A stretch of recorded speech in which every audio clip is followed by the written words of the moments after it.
정말 하나님 말씀이 임했습니다.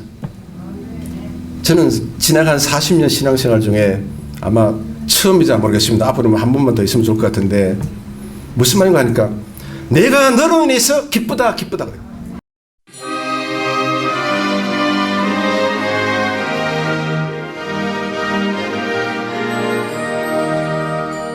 할렐루야. 예수 믿는 것은 받은 증거 많도다. 네, 저는 오늘 내 증인이 되리라 이런 제목으로 말씀을 나누겠습니다. 오늘 주제는 관계와 행복입니다. 한번 따라할까요? 관계와 행복. 코로나 시대 이후에 우리가 가장 우리 삶 속에 있어야 될 언어가 무엇일까? 그렇게 봤을 때 제가 볼 때는 관계와 행복이라고 봅니다.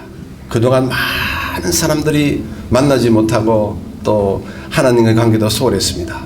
따라서 이 시대에 다시 한번 우리는 하나님과의 관계 또 사람과의 관계를 회복을 해야 되겠다. 그런 의미에서 오늘의 주제는 바로 관계와 행복을 제가 잡았습니다. 성경도 행복을 이야기합니다. 신명기 10장 13절에 보면 내가 오늘 너 행복을 위하여 야훼의 명령과 규례를 지킬 것이 아니더냐. 행복은 말씀에서 나옵니다. 말씀을 통해서 하나님과 인간 사이의 관계가 이어집니다. 따라서 말씀 안에 행복이 있고 또 행복 안에 말씀이 있습니다.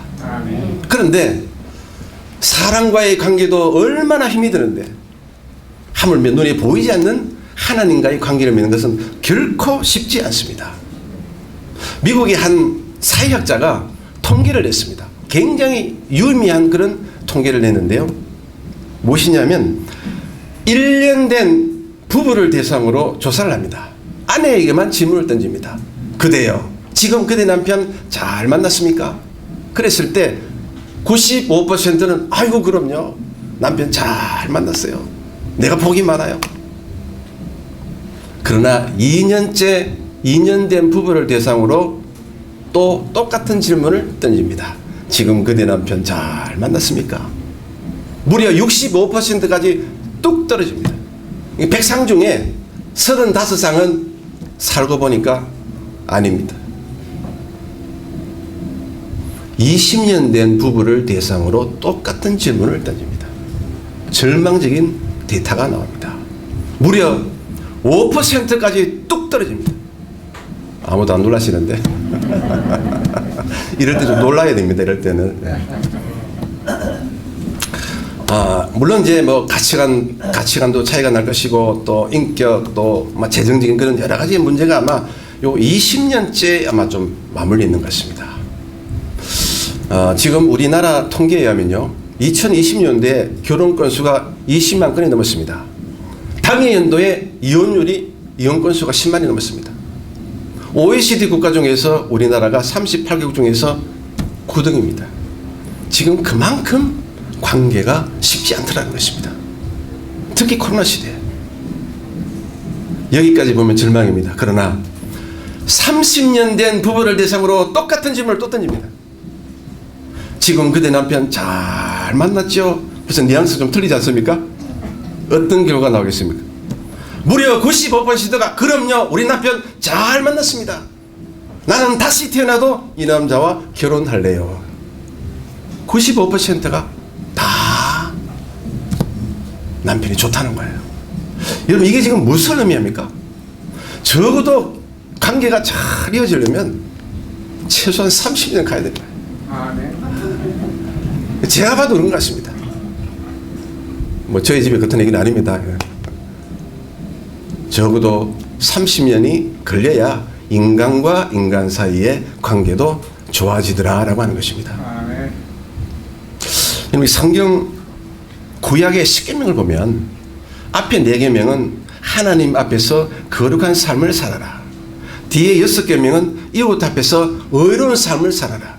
말을 바꾸면 하나님과 좋은 관계를 맺으면 그것이 흘러서 곧 이웃과 좋은 관계가 이루어질 것이다. 십계명은 결국은 행복의 구조입니다. 따라서 여러분과 제가 요 남아있는 요 인생의 길이 동안에 내가 어떻게 하면 행복한 삶을 보낼까? 위로는 하나님과 좋은 관계를 맺고 옆으로는 이웃과 좋은 관계를 맺으면 되는 것입니다. 아멘. 저는 지난 20년 동안 동남아 지역을 다니면서 선교를 했습니다.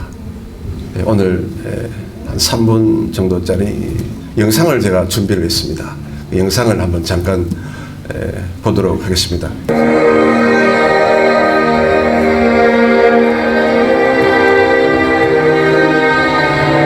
여기는 방콕 지역입니다.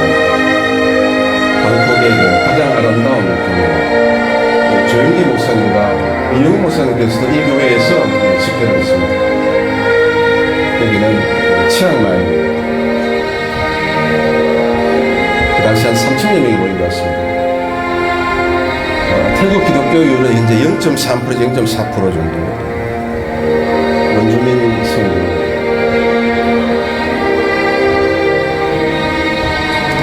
불신자들 집회였고, 저기 나온 사람들이 다 예수님 믿겠다고 나온 사람들입니다. 대만 성도고, 대만 청년 집회, 태국의 북쪽 롬삭 지역에서 집회가 있었습니다. 태국의 지금 평균 연령은 35세입니다. 기독교인의 평균 연령은 이거는 대만 지역 청년부들을 대상으로 사역을 하고 있습니다. 전형적인 지금 중국의 가정교회를 보고 있습니다. 나이들이 60대, 70대 정도로 보이고, 여기는 이제 중국 푸조교회인데 삼자교회입니다. 삼자교회라는 것은 중국의 그 정부에 등록된 그런 교회입니다. 실업인, 기독 실업인 CBMC를 대상으로 특강이 좀 있었고요. 중국의 전형적인 시골의 성도님들 보고 있습니다. 저기 항저우, 홍콩 마카오에서 기독 실업인들을 대상으로 했었고,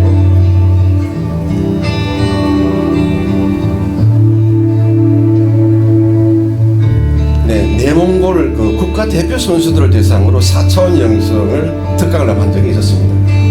정부에서 공식적으로 기회를 줬습니다.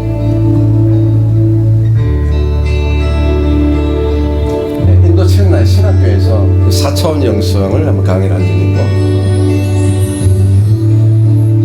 아직도 남녀 부동석입니다. 여기는 같이 안 앉습니다. 대만 목회자들을 중심으로 4차원 영성 특강이 있었던 것 같습니다. 여러분 잘 아시는 그 싱가포르 콩이 목사 계신데 SOT 신학교, 그 당시 한 학생들이 한 600명 정도 모였는데, 그날 4차원 영성으로 강의를 한 적이 있습니다. 대만의 청년부들, 수련회도 간 적이 있고, 북경, 베이징, 하이난 목회자 지도자들, 미얀마 학생들, 어린 학생들을 데리고 또 말씀을 나눈 적이 있습니다. 중국 쿤밍 신학교 학생들. 여기까지입니다.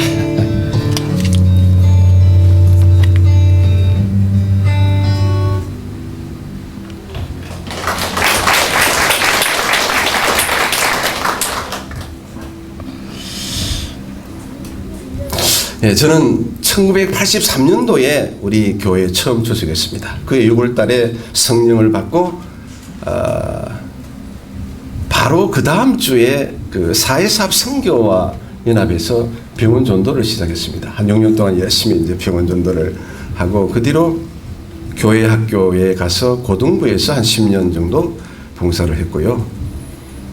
아프리카 선교회단 2, 3년, 또 동북아 선교회단 2, 3년 있었고, 2016년도에 제가 장립을 받아서 교회 학교에서 다시 또 중등부 부장장로로서 또 봉사를 하다가, 그 다음 온 곳이 바로 여기입니다. 너무 하나님 인도로 감사하고요. 제가 왜 선교를 했느냐 하면요, 40세에 제가 결심을 하나 했습니다. 나는 지금부터 이제 행복한 인생을 살리라. 그런 결단을 했습니다. 저는 어릴 때 너무 못 살았습니다.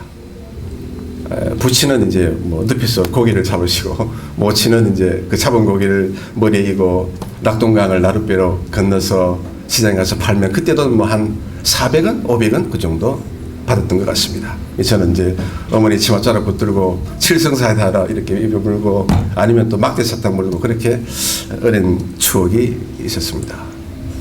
그러니 뭐 가정이 이제 못 사니까요.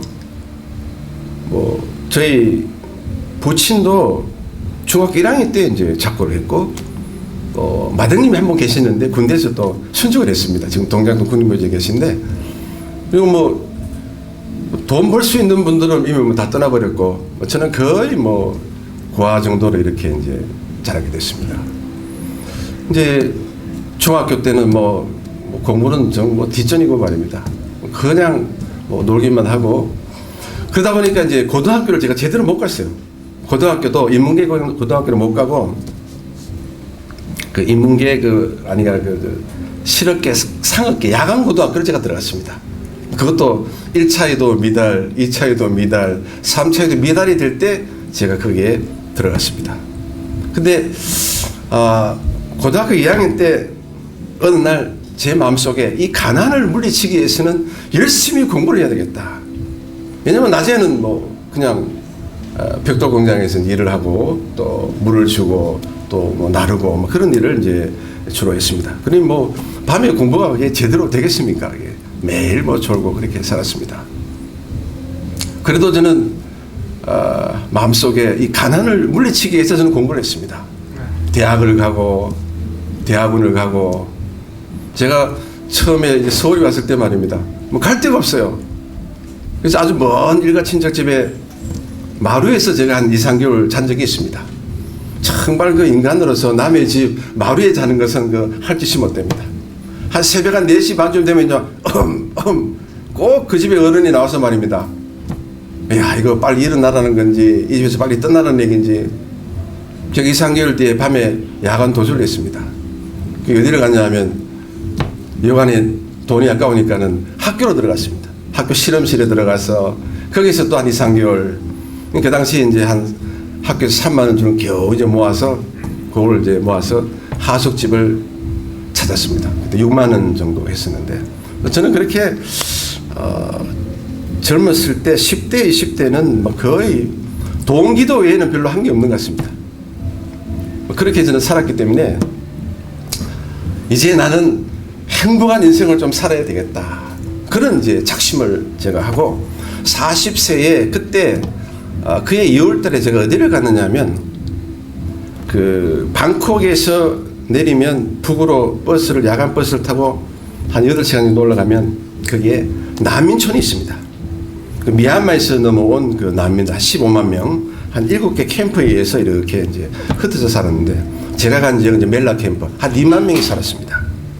거기에 제가 치과 진료팀을 따라서 제가 가게 된 것입니다. 좌우지간 그때 문명국과는 전혀 다른 세상. 열심히 복음도 전하고, 뭐 그 사람들은 하루에 한 끼 먹고 있었습니다. 뭐 집도 없고 그냥 산속에 이렇게 이제 온막을 이렇게 지내고 살았는데, 한 일주일 동안 복음도 전하고 가져갈 선물도 나눠주고.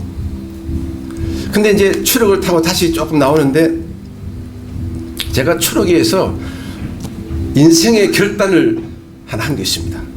이게 무엇이냐면, 내가 이제 한국에 들어가면 10년 다니는 회사를 그만두고 내가 내 기업을 만들고, 주님, 이 일을 앞으로 평생 하겠습니다.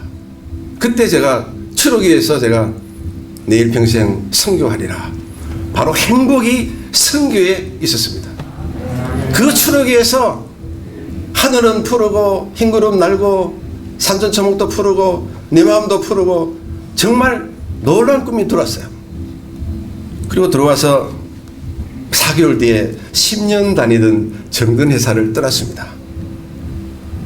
뭐 아이템이 있어서 떠난 게 아니에요. 그냥 오직 하나님께 맹세한 그 다짐. 그리고 이제 그 후에 조그마한 그 학구방을 하나 만들었습니다. 그때 그때 99년도니까는요. 굉장히 이제 구로에는 뭐 미발전된 그런 지역이었습니다. 거기에 이제 학구방을 얻어가지고 한 3평, 4평 될까요? 이 뭐 아이템도 없죠. 아이템이 없으니 뭐 매출익도 없죠. 그냥 내 홀로 성경 한 권 하고 책상 하나 하고 그렇게 제가 세월을 보냈습니다. 그리고 벽에다가 제가 딱 하나 써붙였습니다. 선교의 깃발을 향하여 나는 시간을 지배하는 회사가 되겠다. 그렇게 벽에다 탁 붙여놓고 기도를 했습니다. 주님, 지금은 비록 학구방이지만 장차 먼 훗날 반드시 잘 되는 그날이 올 것입니다. 그리고 어느 날 제가 주님 말씀 하나를 좀 주십시오 그랬습니다. 아무리 학구방 같은 이 조그만 회사지만 그래도 말씀 하나 주셔야 되지 않겠습니까? 근데 그 말씀을 그냥 이렇게 덜렁 주신 건 아니고요. 어느 날 그 편집부장이 제게 이제 엽서를 보내왔는데 그 밑에다가 이제 에레미야 17장 8절의 말씀을 보내왔습니다. 혹시 이거 내가 기도하던 그거 아닌가? 제가 빨리 막 찾아보니까 이야, 내 인생에도 유익하고 내 기업에도 유익한 그 생명의 말씀을 내 영혼의 덩굴선이 꽉 붙들었습니다. 그 말씀을 우리 같이 한번 합독했으면 좋겠습니다. 에레미야 17장 8절의 말씀인데요. 구약성경 1077면에 있는 것 같습니다. 제가 먼저 읽어보겠습니다. 그는 물가에 심긴 나무가 그 뿌리는 강변에 뻗치고 더위가 올지라도 두려워하지 아니하며 그 잎이 청청하며 가물은 해도 걱정이 없고 결실이 그치지 아니함 같으리라. 야, 제가 이 말씀을요 딱 받고 제가 또 옛날에 상업계 고등학교를 졸업했기 때문에 그때 서예를 배웠습니다. A3 용지에다가 크게 말씀을 그거를 딱 벽에다 붙여놓고 아침마다 가서 안녕하셨습니까? 퇴근할 때도 댕겨오겠습니다. 완전히 막 말씀과 이렇게 교제를 나눴습니다. 친교를 나눴습니다. 그래서 이제 한 손에는 말씀을 붙들었고 목표는 선교의 깃발이고 시간을 지배하는 회사가 되게 주시옵소서. 그렇게 이제 기도를 하는 중에 또 한 몇 개월 있다가 너 여기 학구방 같은 데 있지 말고 저쪽에 지금 고로에 좋은 그 지식산업센터를 지으니까는 그쪽으로 가라는 거예요. 근데 뭐 저는 뭐 통장에 보니까 돈이 없습니다. 제가 이제 계속 버티고 있었는데 어느 날 하나님께서 꿈을 꾸게 했습니다. 그러니까 저녁을 먹고 아내와 이제 손을 잡고 이제 언덕을 이렇게 걸었는데 컴컴해졌습니다. 잠시 이제 앉아 있는데 멀리서 조그마한 불빛 하나가 말입니다. 점점 다가오더니 그게 성령의 비둘기였습니다. 제 마음 하늘에 그 성령의 비둘기가 쫙 날아더라고요. 야, 하나님이 이 기업에도 함께 하시는구나. 내가 이 집을 팔아서 저쪽으로 옮겨야 되겠다. 그래서 바로 그날 바로 제가 집을 중개소에 내놓고 한 달 뒤에 장까지 다 받았습니다. 뭐 아내한테 이야기도 안 하고 말입니다. 뭐 아이템도 없고 매출액도 없고 직원도 없고 오직 제 혼자인데 그냥 하나님께서 큰 땅으로 가라, 큰 땅으로 가라. 결국 제가 그쪽으로 갔습니다. 거기 갈 때까지도 뭐 아이템도 못 찾았어요. 좌우지간 한 4년 정도는 제가 정말 마음이 타도록 고생을 많이 했습니다. 참 이 삼각구도는 참 좋았습니다. 저 앞에는 성경의 깃발이 있고 한 손에는 에레미야 17장 8절의 말씀이 있고 한 손에는 이제 성령의 비둘기가 내 마음 하늘에 날아 들어왔습니다. 제가 4년 동안 참 고생을 많이 했어요. 근데 4년부터 조금씩 이렇게 사업이 진전이 되고 아이템도 나오고 또 기술도 개발하고 결국 지금까지 버텨오고 있습니다. 이게 하나님께서 그 중간에 참 그 낙동강 오리알 될 뻔한 일이 참 많았습니다. 그런데도 불구하고 하나님께서 그 일을 지나게 해주셨습니다. 한 손에는 말씀이요, 한 손에는 성령이요, 한가운데 믿음이 있으니 그 일이 됩니다.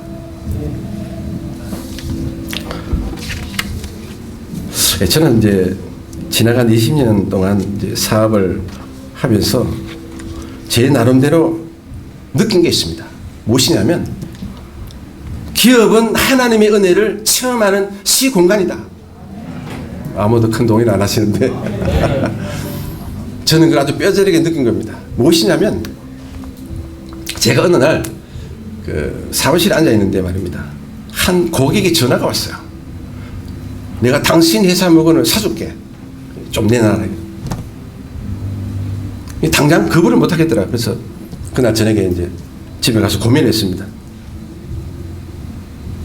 에레미야란다. 그 고린도전서 4장 16절에 보면 무슨 말씀이냐면 말씀 바깥으로 넘어가지 말라는 말씀이 있습니다. 근데 제가 집에 가서 말입니다. 야, 이거 하나님의 법칙으로 보면 이거는 도저히 아니거늘 이걸 내가 어떻게 해야 되느냐. 저도 모르게 말씀 바깥으로 넘어가서 뭐까짓 거 뭐 아무도 본 사람 없는데 그냥 뭐 팔지 뭐 하나 팔면 그래도 뭐 성교하면 되는 것이지 뭐. 밤새도록 말입니다. 말씀 바깥으로 넘어갔다가 들어왔다가 나갔다가 들어왔다가. 이야, 이게 내가 신앙생활에 20년이 지난데도 이렇게 내가. 근데 결국 이제 그날 아침에 제가 회사에 나갔습니다. 나가서 제가 메시지를 썼습니다. 나는 여의도 순복음교회 안수지사입니다. 안 되는 걸로 하겠습니다. 그 밑에 우리 회사 기술을 생각해 주셔서 감사합니다. 그리고 직원을 불렀습니다. 내가 어제 이런 일이 있었는데 이거 어떻게 하면 좋겠냐 한번 보라고 이렇게 메시지를 보내려고 그런다고. 근데 그 친구가 이렇게 쓱 보더니 바로 그냥 뭐 쑥 눌러버렸어요. 아, 이거 좀 생각을 하고 누르지 그걸 그냥. 아유, 잘됐다. 그로부터 2주 뒤에 다시 그 친구로부터 연락이 왔습니다. 무슨 얘기냐면 나도 한때 교회를 열심히 다녔습니다. 최근 4, 5년 동안 교회를 안 나갑니다. 제가 그 집사님의 메시지를 보고 내 양심이 굉장히 아팠습니다. 이제부터 열심히 교회 나가겠습니다. 그리고 그 밑에다가 말입니다. 당신 회사 제품을 설계도면에 집어넣었으니까는 연락이 갈 것입니다. 기다리십시오. 아무것도 바라지 않겠습니다. 할렐루야. 바로 이것입니다. 제가 저는 지금까지 고객을 대하면서 커피 한 잔 산 적이 없습니다. 점심 뭐 저녁 전혀 안 샀습니다. 나는 딱 그랬어요. 직원들한테도 우리는 오직 하나님의 은혜를 체험하는 공간이 되어야 된다. 제가 그걸 발견했어요. 한 줌 부끄러운 회사를 만들어야 된다. 그러니까 하나님께서 작년과 금년에 말입니다. 정부 한 5개 부서에서 우리 회사 기술 제품이 좋다고 인증서를 받았어요. 그래서 야, 이게 하나님의 뜻이 아닙니다. 그 다음에 제가 기업을 하면서 또 깨달은 건 무엇이냐면 정말 많은 어려움이 옵니다.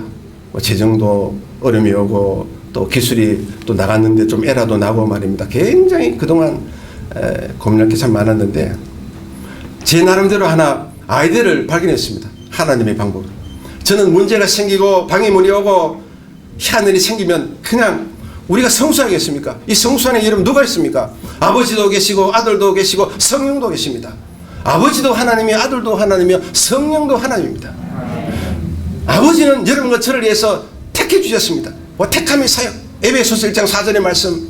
창세전에 예수 그리스도 안에서 여러분과 저를 택해 주셨더라. 왜요? 거룩하고 흠없게 하시라고. 이 아버지의 그 택함의 사역. 그리고 여러분 안에 계시는 그 아들은 무엇을 했습니까? 십자가에 올라가서 우리의 죄를 사해 주셨습니다. 바로 아들의 구속함의 사역. 그러면 성령은 뭘 했습니까? 아버지가 한 일, 택함의 사역, 아들이 한 일, 구속함의 사역, 그것을 여러분과 저에게 적용을 시켜서 바로 거룩한 자로 만들었더라. 그러니 여러분과 제가 무슨 일이 생길지라도 장애물이 올지라도 어디에 가야 되겠습니까? 여러분 성수 안에 쏙 들어가십시오. 거기서 아버지를 바라보고 아들을 바라보고 성령을 바라보십시오. 그러면 됩니다. 아버지처럼 생각하고 아들처럼 생각하고 성령처럼 생각하면 그게 바로 사천 영생인 것입니다. 모든 삶의 문제는 어디서 해결이 되느냐? 여러분 안에 성소에 아버지와 아들과 성령 그 가운데 말씀이 있어. 그 말씀을 통해서 세상을 다스리시고 기업도 다스리시고 일터도 다스리기를 축복합니다. 제가 그걸 느꼈어요. 여러분 이 말씀은요 내관에 달려 있습니다. 제 고향이 저 경북 고령인데요. 그 어릴 때 이제 학교에 가려면 산을 하나 넘어야 됩니다. 그럼 이제 그 당시 이제 6.25 때 융단 폭격이 많이 났기 때문에 폭발물이 터져서 이렇게 쇳덩어리도 보이고 가끔씩 미폭발물 그러면 이제 동사무소 연결하면 이제 군대에서 수국에 갔습니다. 여러분 그게 왜 안 터졌겠습니까? 내관이 안 터졌기 때문에 그 일이 일어난 것입니다. 말씀도 내관이 붙어서 자꾸 여러분과 제가 기도의 망치로 자꾸 두들겨 패면 언젠가는 그 생명의 말씀이 여러분의 가정에서도 터지고 일터에서도 터지고 기업에서도 터지고 여러분과 제가 이 땅에 살 동안 무엇이 가장 진성미애를 누리는 삶이냐? 바로 생명의 말씀이 여러분의 삶의 터전에서 쾅쾅 터지는 그 모습을 바라보는 것입니다. 그걸 할 때 우리가 진정한 그리스도인이 되는 것입니다. 여러분 살아있을 동안에 생명의 맛을 많이 보십시오. 은혜의 맛, 생명의 맛.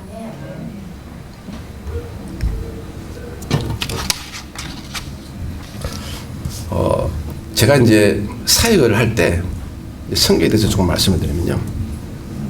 저는 사역을 제일 처음에 이제 어디로부터 시작했냐면 내몽골 지역에서 시작했습니다.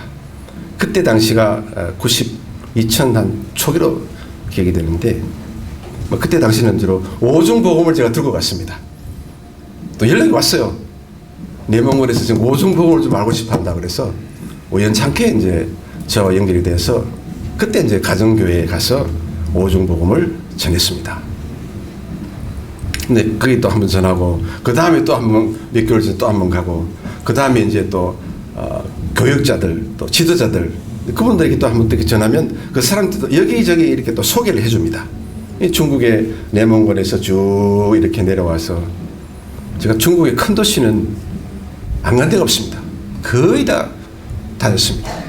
오직 그냥 저는 원칙을 정했습니다. 제가 선교할 때 무슨 원칙을 정했냐면 나는 원지문 대상으로 한다. 그리고 나는 자비량으로 한다. 제가 누구한테도 1달러 받아서 나본 적이 없습니다. 오직 그냥 내 스스로 자비를 구해서. 그리고 세 번째는요. 순복음의 전통만을 나는 전달하겠다.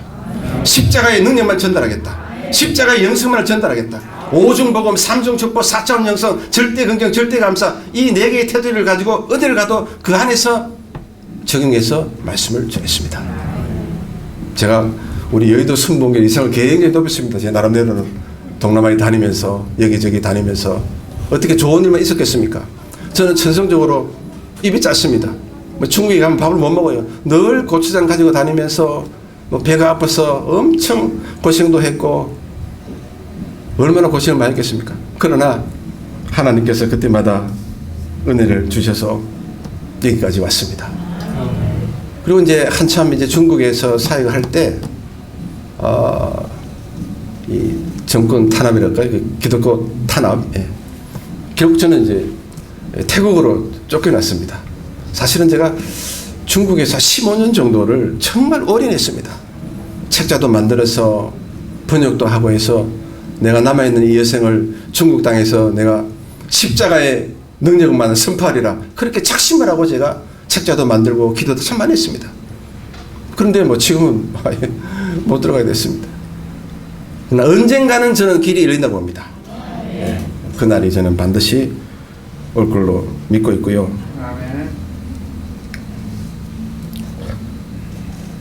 제 사역에 대전환이 한번 언젠가 일어났습니다. 그때가 언제냐면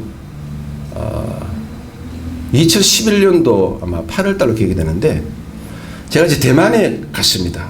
3일 동안 이제 집회를 하게 되는데 그 담임 목사가 어떤 사람이냐니까는 의사예요. 의사가 핵심을 해서 교회를 세웠습니다. 뭐 교회는 한 300명에서 한 400명 정도 되는데 거기에 이제 제가 3일 이제 집회를 하게 됐는데 이제 금요일 날, 토요일 날 집회를 하고 주일 날 이제 설교를 하고 이제 들어오는 그런 이제 일정이었습니다. 토요일 날 늦게 이제 잠이 드는데 말입니다. 아침에 눈을 뜨니까 새벽 4시 반 됐어요. 아이고 좀 더 자야 되겠다. 근데 말입니다. 제가 벌떡 일어나서 문을 열고 밖으로 나가려고 그래요. 키를 빨리 집어들고. 저는 이제 이불을 잘 걷어차기 때문에 항상 추리닝을 입고 잡니다. 아, 주님 지금 어디로 갑니까? 엘리베이터를 탔습니다. 내려가서 문을 열고 나가는데 주님 지금 어디로 가고 있습니까? 벌써 이미 바로 오른쪽으로 가고 있어요. 이상하다. 오늘 분명히 하나님 말씀이 있을 것 같다. 가니까 조그마한 나무들이 막 있습니다. 주님이 이제 말씀하셔서 이게 눈을 지그시 감고 이제 걷는데 갑자기 그냥 눈물이 말입니다. 그냥 홍수처럼 막 쏟아지는 거예요. 아니 주님 이 새벽에 왜 이렇게 눈물이 많이 나옵니까? 이게 도대체 무슨 일입니까? 아니 그냥 한 50대가 넘으면 여러분 눈물 한번 흘리면 얼마나 몸을 비틀어야 되는데 아니 그냥 저절로 그냥 몸이 막 물이 그냥 눈물이 막 주르륵 흐르는 게 이야 오늘 진짜 큰 말씀이 있을 것 같다. 정말 하나님 말씀이 임했습니다. 저는 지나간 40년 신앙생활 중에 아마 처음이자 모르겠습니다. 앞으로 한 번만 더 있으면 좋을 것 같은데 무슨 말인가 하니까 내가 너로 인해서 기쁘다 기쁘다 그래요. 야, 그 새벽에 말입니다. 나가서 하나님께서 완전히 마음에서부터 이 머리까지는 완전히 막 성령이 막 강권적 역사에서 그냥 뭐 내 말이 이제 컨트롤이 안 되는 거예요. 우리가 성령 받을 때만 입술이 이게 컨트롤 안 되는 것처럼 그런 현상입니다.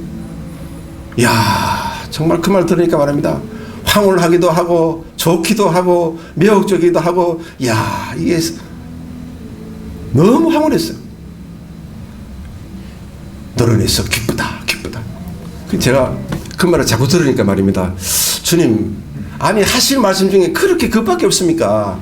내가 기업을 하는데 기업에 관계된 말을 해주셔야지 지금 주님만 기쁘고 뭐 나는 이게 도대체 뭡니까 이거 매일 죽도록 고생만 하고 매일 밥도 못 먹고 머리도 아프고 주님 제발 그거 한마디만 해주세요 한마디.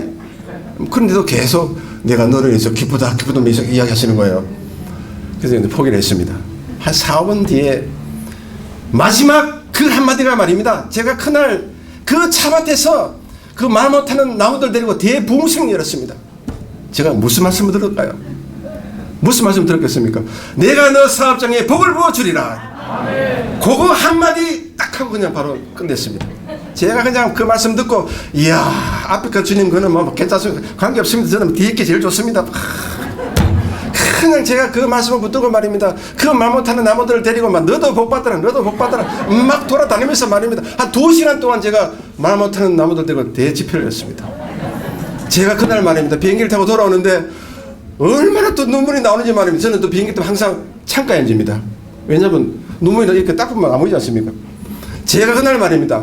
눈물이 막 나는데 말입니다. 주여 지난 10년 동안 한 번도 안 나타나시더니 이제 나타내셔가지고 이렇게 나를 감동시키나니까 사실은 그 기도가 너 사업장에 복을 부어주네 그것 때문에 제가 그런 거예요. 사실 제가 그때부터 말입니다. 한 달에 한 번씩 선교를 나갔는데 그때부터 제가 2번도 나가고 3번도 나가고 4번 5번 최고 6번까지 한 달에 나갔습니다. 저는 돈을 많이 버는 것 같은데 성금을 거의 다 썼어요. 돈이 조금 찰랑찰랑 모이만 하면 그냥 하나님이 또 기회를 주셔가지고 또 베트남도 나가고 제가 대한항공만 한 490번 탔습니다.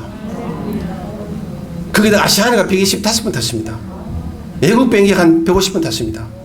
그래 한 2년 동안 저 상공에 있었습니다.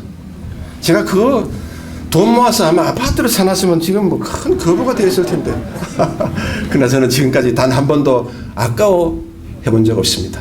내가 좀 더 많이 썼을 걸 그걸 후회하는 것이지 하나님께 드릴 때는 깔끔하게 드려야 된다. 깨끗하게 드려야 된다. 생각하지 말고 이성으로 생각하지 말고 그냥 깔끔하게. 저는 좀 죄송한 얘기인데요. 제가 2016년도 장립받고요. 내가 한 10년, 15년, 11조 낼까 한꺼번에 다 냈습니다.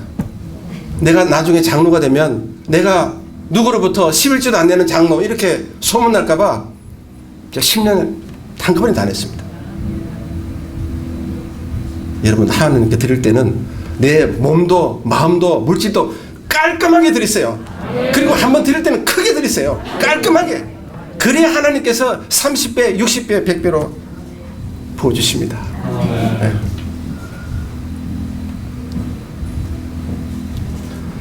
제가 시간이 어떻게 되는지 모르겠는데 시간 다 돼갑니까? 몇 분입니까 지금? 네, 한 5분만 더 하겠습니다. 한 20년 동안 사역을 했으니 얼마나 할 말이 많겠습니까? 꽉 차있긴 한데 마지막으로 아까 얘기 보신 그 태국의 그 남방 있고 제가 설교하는 모습 혹시 기억나십니까? 처음에 그게 어디냐 하면요 그 태국 치앙마이의 원주민입니다. 그러니까 아주 뭐 우리나라로 보면 막 1950년대 이렇게 이제 사는 지역입니다. 거기에 가서 제가 2018년도에 가서 불신자 집회를 열었습니다. 그때 처음에 했을 때 한 500명 정도 모였어요. 왜냐면 기독교율이 0.3%, 0.4%니까는 한 7천만 인구에 지금 한 25만 명에서 한 30만 명 정도 됩니다.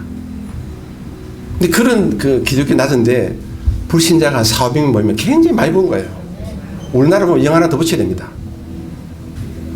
2018년도에 그렇게 이제 집회를 하고 2019년도에 다시 또 10월 달에 또 열었습니다. 그때 1000명을 목표로 하고 막 기도를 한 거예요. 왜냐하면 단독으로 막 그냥 이 불신자 집회를 하니까 굉장히 뜨겁더라고요. 성령이 막 인도해 주시고.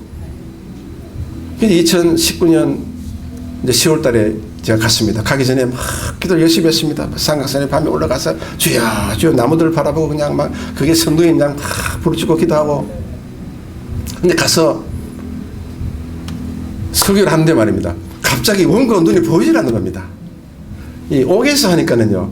이게 막 형광등에 막 불빛이 전력이 안 좋으니까는 이렇게 흐릿해서 그래서 원고를 이렇게 오늘 뭐 제가 원고를 갖고 있습니다만은 원고를 구해가지고 딱 집어넣어 버렸어요. 제가 그때 처음으로 말입니다. 성령님, 오늘 제가 입술을 제대로 한번 빌려드리겠습니다. 오늘 마음껏 한번 해보세요. 왜냐면 원고가 없으니까 말입니다. 뭐 성령님을 의지할 수밖에 없는 거예요. 제 지금까지 20년 동안 아마 그날의 설교가 저는 가장 아름다웠고 파워풀하고 정말 강도가 높다고 생각합니다. 좌우지간에 1000명 이상 모였어요. 와, 제가 스스로 엄청 놀란 거예요. 이야, 이렇게 평신도 선교사가 이렇게 일을 하는데도 하나님 이렇게 모아주시다니. 거기에 제가 먼저 감동했고 말입니다. 그러니 그냥 성령의 역사에서 그냥 그냥 융단 폭격을 막 했습니다. 십자가 능력. 성령님께서 그 설교를 하시더라고요. 끝나고 말입니다. 예수 믿는 사람 다 나오니까 거의 7, 80% 다 나왔습니다. 아까 그 손동이 나온 사람들이 그게 다 그러니 성령이 충만하면 이제 결심해서 들어가고 오늘 아픈 사람 다 놓으십시오. 아, 이게 담대집디다. 역시 성령님은 성령님이십니다. 지금 생각해도 아주 그러면 내려가서 말입니다. 너도 나라. 너무 많으니까 말입니다. 너도 나라. 뒤돌아보니까 쓰러진 사람, 성령 받은 사람, 좌우지간 그날 엄청난 60년대, 70년대 그 부흥성이가 그 자리에 있었습니다. 그리고 그 다음 해를 또 정했습니다. 2020년 10월 달에 3,000명을 목표로 하자. 좋습니다. 그 다음 코로나 터져서 그 뒤로 못 갔습니다. 다시 이제 코로나가 열리면 아마 다시 가서 제가 지금도 기도하고 있습니다. 그래서 3,000명을 한번 해보자. 네. 돈이 많이 필요해요. 왜냐하면 오는 사람한테 선물을 주거든요. 300원짜리 500원짜리 이렇게 선물을 줍니다. 그리고 이제 돌아오는 날에 아주 그것만 끝내겠습니다. 어느 집에 이제 저를 초청을 했어요. 왜 초청하냐 하니까 기도를 한번 해달래요. 아니 무슨 기도? 4살 때 아이가 소아마비가 걸렸는데 걔를 위해서 좀 기도를 해달라고 그래요. 근데 주님 가면서 두덜두덜 그랬습니다. 주님 이런 거는요 전문가들한테 맡겨야지 저같이 프로들한테 맡겨 저같이 이렇게 아마추어 맡긴 거 아닙니다. 오늘 주님 판단 잘못하셨습니다. 가면서 제가 투덜투덜 그랬습니다. 그러면 제 같은 사람은 그냥 소핑 걸린 사람 기도해도 나은지 안 나은지 모르고 그럼 얼마나 좋습니까? 정말 집에 들어가니까 휠체어에 들어앉아 있더라고요. 이야, 기가 찹디다. 내가 이전에 그런 아이를 위해서 기도한 적이 있었으면 제가 좀 이렇게 뭔가 좀 자신감을 가졌을 텐데 전혀 그런 경험이 없었더라. 그 이제 들어가니까 이 강남, 우리 서울의 강남마을이 있듯이 태국에도 강남마을이 있습니다. 아주 잘 사는 부촌이 있습니다. 근데 가니까 아이하고 아이 엄마하고 일하는 아주머니, 남편은 이제 아프리카 대사예요. 같이 떨어져서 살고 아이가 아프니까는. 이 4살 때 이제 소아마비가 걸렸는데 들어가기는 들어갔는데 말입니다. 저거 분명히 내가 손을 해서 기도하면 안 나을 게 100% 뻔한 일인데 이거 내가 기도를 도대체 어떻게 해야 될지 이게 판단이 안 쓰는 거예요. 이거 주님 이거 어떻게 하면 좋습니까? 좀 순식간에 그냥 그냥 아이는 휠체어에 엄청나게 큰 아이로 보입니다. 내 눈에는. 야, 이걸 어떻게 감당을 하나 하는데 제가 잠시 기도를 했어요. 그럴 때 성령님 기도를 받아요. 일단은 제가 그 아이와 일하는 아주머니 보고 방으로 데리고 들어가라 했습니다. 들어가고, 그리고 그 아이 엄마를, 그 집사를 좀 앞으로 오래 갔어요. 한 1m 근방으로 이렇게 오게 하고, 제가 다짜고짜로 뭘 물었냐 하니까요. 혹시 용서 못한 사람 있습니까? 굉장히 좀 엄정하게 제가 얘기했습니다. 야, 이거 내가 갑자기 이런 말 하지. 근데 그 집사가 말입니다. 저를 가만히 쳐다보더니 막 눈물을 막 쭉 흘리는 거예요. 그래서 제가 그 눈물을 보면서 저 눈물 속에 한 사람은 이 사람 남편이다. 그걸 제가 알았어요. 제가 더 이상 안 물었습니다. 그 대상이 누군지, 용서 못한 사람이 누군지 제가 더 이상 안 물었습니다. 그리고 아이를 나오라 해서 주여 이 아이를 고쳐주세요. 장차 먼 훗날 방콕에 큰 종이 되게 해주세요. 그리고 기도하고 막 걸음아 나 살려고 저는 빨리 나와버렸습니다. 아유 살았다. 근데 나오면서 가만히 생각하니까 말입니다. 이게 이럴 게 아니지. 우리 순복음의 영성이 뭐냐? 금식기도 아니냐?